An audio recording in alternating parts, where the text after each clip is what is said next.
फिलहाल आपको बता दें कि 17 मेट्रो स्टेशन अभी भी मौजूदा तौर पर, जब प्रधानमंत्री नरेंद्र मोदी ने कह दिया कि हम ये कर देंगे वो कर देंगे, बहुत सारी चीजें हो गई। वांगचुक साहब ने अनशन तोड़ दिया, ऐसा लगा खत्म ये पूरा प्रोटेस्ट, तब भी 17 मेट्रो स्टेशन बंद है। कई तरह की रूट्स बंद कर रखी हैं, बैरिकेड हो रखा है, तमाम चीजें। लेकिन आप जानते हैं हालात क्या है? हालात आज वही दिखाऊंगा।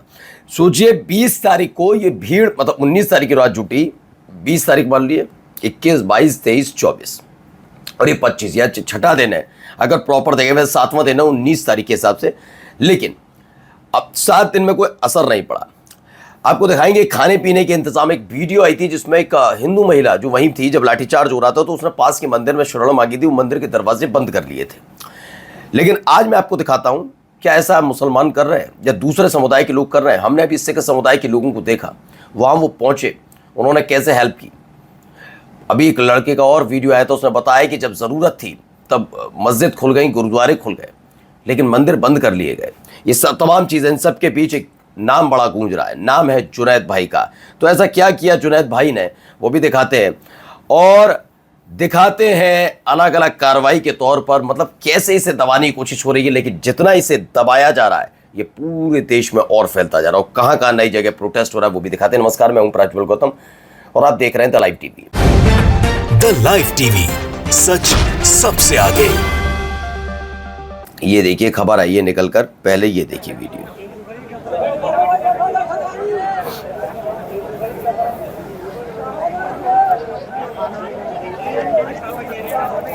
लगातार लोगों का पहुंचना वहां जारी है।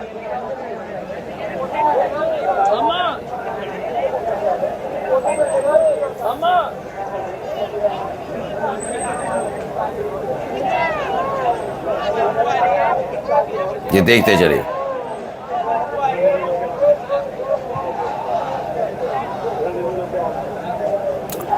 तो यार लोग पहुंच रहे हैं, दावा किया जा रहा है this is the latest video of Jantar Mantar. 17 metro station बंद है, बैरिकेटेड है। मोदी जी ने खुद आए, उन्होंने वीडियो बनाई, लेकिन लोगों की भीड़ कम नहीं हो रही, उल्टा बढ़ती जा रही है। यानी लोगों में इस बात को लेकर क्लियर हो गया है कि अब विश्वास नहीं रहा, नरेंद्र मोदी साहब में विश्वास नहीं रहा। अब ज़रा ये पहले एक तस्वीर दिखाऊंगा, फिर सुनवाऊंगा क्या हुआ है। पहले इस तस्वीर को देखिए। जी, अभिजीत दीपके ने एक को सैल्यूट किया था, और आप देखिए उनके साथ क्या हो रहा है। साथियों, जंतर मंतर पे चल रहे आंदोलन में एक व्यक्ति है जिनका नाम है जुनैद, जिनके बारे में हम सभी जानते हैं, जो पहले दिन से वहाँ मौजूद हैं और लगातार प्रयास करते हैं कि हम तक पानी पहुँच पाए, हम तक खाना पहुँच पाए, तमाम स्टूडेंट्स का वहाँ पर ध्यान रखते हैं। कल रात बड़ी बेशर्मी से यूपी पुलिस उनके घर पहुँचती है, वहाँ से उनके पिताजी को उठाया जाता है और बार बार जुनैद भाई को धमकियाँ दी जाती हैं कि आप दिल्ली से वापस आइए, नहीं तो आपके पिताजी को नहीं छोड़ेंगे। यही नहीं, उनके नाबालिग भाई को भी लगातार पुलिस के द्वारा परेशान किया जा रहा है। उनकी पासबुक पुलिस ने जब्त कर ली है, उनके आधार कार्ड्स पुलिस ने जब्त कर लिए हैं, और आज बहुत ही बेशर्मी से मेरठ में जहां उनकी बहन रहती हैं वहां पर पुलिस पहुंच जाती है और उनके फादर इन लॉ और उनके देवर को भी वहां से गिरफ्तार करके पुलिस लेकर जाती है। हम पुलिस से और इस भाजपा सरकार से ये कहना चाहते हैं कि इस तरह की टारगेटिंग, इस तरह की विछंटिंग अब इस देश में बर्दाश्त नहीं की जाएगी। जुनैद भाई पहले दिन से हम सबके साथ खड़े हैं, आज ज़रूरत है कि हम सब उनके साथ कंधे से कंधा मिलाकर खड़े रहे और पुलिस के और भाजपा सरकार से जवाब मांगे कि आखिर क्यों आप इस आंदोलन को खत्म करने पे इस तरह से तुले हुए हैं, क्यों आप जुनैद भाई को इस तरह से टारगेट करने पे तुले हुए हैं। खैर ये बेशर्मी है, और ये बेशर्मी है, विशुद्ध रूप से बेशर्मी है। ये क्लियर क्या ही कहा जाए। और बेशर्मी ये कोई पहली दफ़ा नहीं है, ये तो होना ही था जुनैद भाई के साथ, क्योंकि इसी बेशर्मी के लिए सरकार जानी जाती है। मैं पूरी जिम्मेदारी, आप कहेंगे पत्रकार होकर आप एक पक्ष, जब सरकार अपनी हुकूमत के दम पर अत्याचार पर उतरे तो उसको बेशर्म कहने से कोई पीछे नहीं, क्योंकि वो राजा नहीं है। हम जैसे टैक्स पेयर के पैसे पे पलने वाली सरकार, और ये पुलिस भी, ठीक है ना। जंतर मंतर में छात्र छात्राओं के लिए पानी का इंतजाम, खाने का इंतजाम करने वाले जुनैद भाई को उन्होंने अपना फ्लैट बेचकर ये सब किया था, और सोचिए क्या हो रहा है ना। देखिए यही है वो, जरा सुनिए क्या कह रहे हैं। कल शाम में मेरे घर पर पुलिस आई, मेरे पिताजी को लेकर गई उठा करके।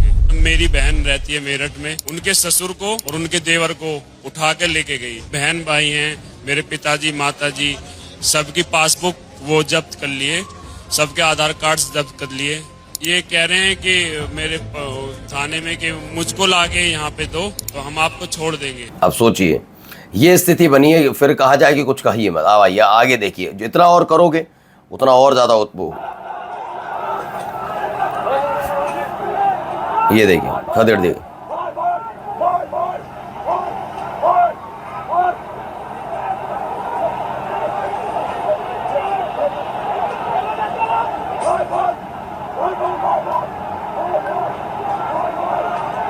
अब उधर से इधर खदेड़ दिए गए।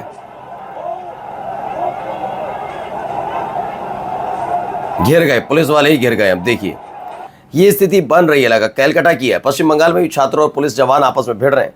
देश के युवाओं और देश के जवानों को आपस में लड़ाकर ये सरकार एसी में बैठकर मजे कर रही है। पहले यहां थोड़ा सा मैं करेक्ट कर दूं, यहां मैं करेक्ट करूंगा थोड़ा। यहां पर केवल पश्चिम बंगाल की पुलिस नहीं है, केंद्रीय सुरक्षा बल भी लगा रखा है, एक कहा गया था, याद है। और उन्हीं केंद्रीय सुरक्षा बल के सामने उत्पात उन्माद लगातार बीजेपी समर्थक कर रहे हैं। कितने दिनों से मारपीट कर रहे हैं, जैसे लैंग्वेज में सबके लिए वो लिंचिंग हो रही है, तो लिंचिंग की जा रही है इन्हीं केंद्रीय सुरक्षा बलों के सामने। यही कलकत्ता की पुलिस है, यही पश्चिम बंगाल की पुलिस है जो नेताओं को कपड़े उतरवा के परेड करवा रही है। तो ये थोड़ा विचार आपको करना चाहिए था कि आप कहां आपने शुरू किया था। ऐसे आप जायज़ नहीं ठहरा सकते ना। मैं ये नहीं कह रहा मैं ये होना चाहिए, बिल्कुल नहीं होना चाहिए, लेकिन आपको भी सोचना चाहिए आपने खाकी का इस्तेमाल अपने राजा को खुश करने के लिए किस हद तक किया। ये देखिए 10% की लिस्ट है, ये देखिए, ये डाटा तैयार कर रहे हैं और इनमें रैंडम, आपने डिटेन्ड पर्सन की लिस्ट में रैंडम बच्चों का नाम क्यों डाल रहे हो आप? आपने उतनी लिस्ट तैयार कर रखी है, कल को आप इन बच्चों को बुलाओगे नोटिस देके पूछताछ करने के लिए। ये बहुत पुरानी कहानी है, ये बहुत पुरानी कहानी है। और नेम प्लेट कहाँ है आपका? नेम बैच कहाँ है आपका? नेम बैच कहाँ है? मैं आप जस्ट इतना सवाल कर रहा हूँ कि आपका नेम बैच कहाँ है। और ये डिटेन्ड पर्सन की लिस्ट में आप रैंडम बच्चों जो मेट्रो स्टेशन जा रहे हैं, Jamia metro station gate number 2 है, और ये लोग यहाँ रैंडम बच्चों को रोक के और उनका नाम डिटेन्ड पर्सन की लिस्ट में डाल रहे हैं। और कल को उनको, ये बिल्कुल सही बात उठाई है। जामिया में प्रोटेस्ट में जाने वाले छात्रों के दिल्ली पुलिस नाम नोट करिए। आखिर क्यों? ताकि बदला ले सको। यही काम के लिए जाने जाते हैं। जो बैठा हुआ है इनका आका, वो इसी काम के लिए जाना जाता है, इस ध्यान रखिएगा। ये देखिए बंगाल में देखते,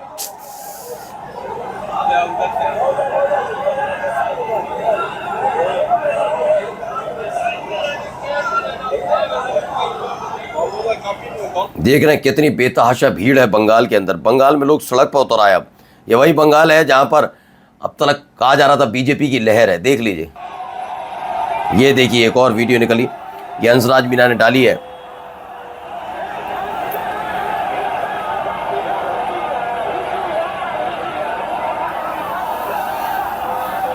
अब ये वीडियो कहाँ की है कंफर्म नहीं है, लेकिन हंसराज मीना ने इस वीडियो को रखा है। SFI भी इसमें शामिल है, कुछ बैनर लहराए जा रहे हैं SFI के, वो है।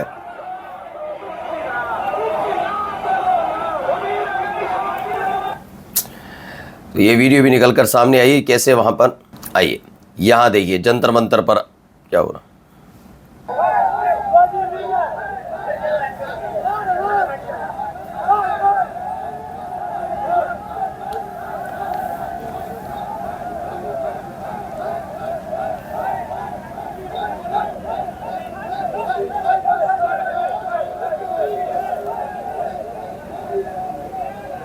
तो यकीन मानिए आपके प्रति गुस्सा है। यही बात हम लगातार आपसे कह रहे हैं कि आपने सच नहीं दिखाए।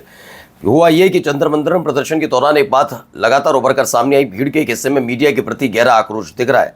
कई प्रदर्शनकारी गोदी मीडिया किनारे लगाते दिख रहे हैं और ये अलग अलग जगह देख से मिल रहा है। एक और वीडियो आई भाई मोदी जी की सामने, देखिए आपने, देखिए। Thank you friends. कल देर रात आपसे मिलने का मौका मिल गया। मेरे जो वीडियो पोस्ट किया था उसको जिस प्रकार से आपने रिस्पॉन्ड किया, सकारात्मक सुझाव दिए, थैंक्स टू एवरीबॉडी। ये आपका प्यार बना रहेगा, हमारा नाता और अधिक सक्रियता से जुड़ता रहेगा। थैंक यू दोस्तों। थैंक यू दोस्तों। बस देश का बच्चा आपके इस्तीफे का इंतजार कर रहा है, मनोरंजन कराई मोदी जी। 77 साल की उम्र में अपने पोते की उम्र के छोटे छोटे बच्चों को फ्रेंड्स बोल रहे हैं। ये आदमी बिना कैमरे के जीवित नहीं रह सकता। बिल्कुल सही बात है, ये इन पर यही काम रह गया है। यहाँ देखिए अलग।